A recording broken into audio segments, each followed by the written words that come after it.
Ackerkraut was so voll cool. Wo fang ich da an?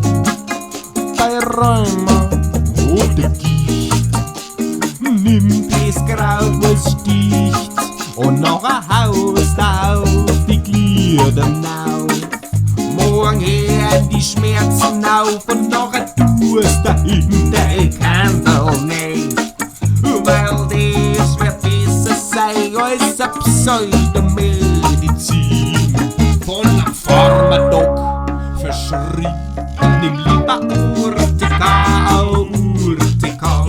Kein Kraut auf die Urtica als die Urtica, Urtica. Die ist so wunderbar, die Urtica, Urtica. Kein Kraut auf die Urtica als die Urtica, Urtica. Die ist so wunderbar, man bist du müde oder schlapp.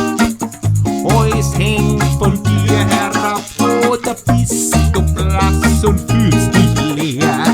Nimm die Brennnessel her, weil sie reinigt dich und schenkt dir Kraft. Es ein Kaffee nicht schafft,